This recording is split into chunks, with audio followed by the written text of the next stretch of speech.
Good morning, everybody. So today we're going to talk about two of the most important numbers when we're talking about numerology. And those numbers are 32 and 23.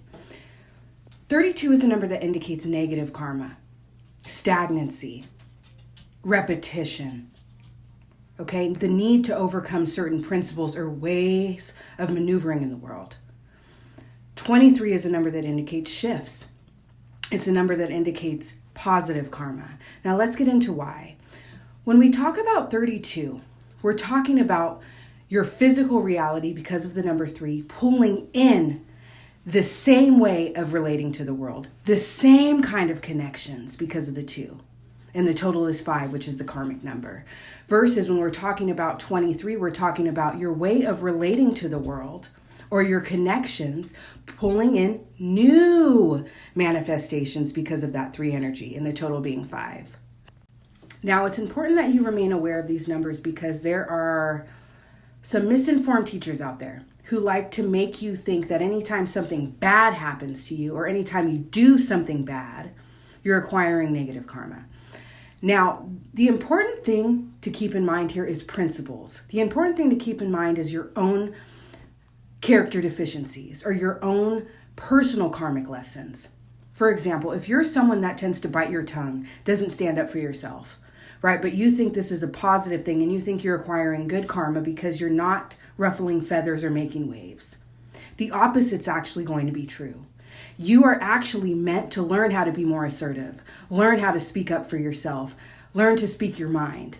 And that's what's going to create a positive shift or 23 energy for you specifically. It might not be the same for another. So karmic journeys are completely subjective, right? Yes, there is an aspect of karmic energy where yes, that 8 energy comes in and you reap what you sow. And you do have to suffer for the sins of your spirit and suffer for the sins of the less evolved version of yourself. But that is a different conversation. When we're talking about karmic energy, we're talking about deeply rooted spiritual lessons that we have to overcome in order to ascend to a higher state spiritually, emotionally, right?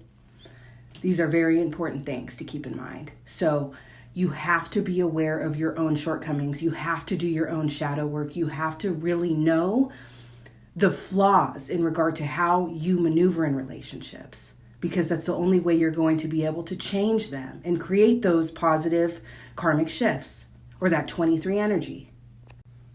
And one last thing, 23 energy or positive karma does not signify ease. Does not signify the absence of difficulty or opposition or obstacles. The opposite is true. But what it means is that you are breaking free from old patterns and rising to a new experience. So yes, you are going to be facing new devils, but not the old ones, because you've overcome that. New level, right? There's levels to karmic work. There's levels to inner work. There's levels to understanding who you are spiritually on the deepest level.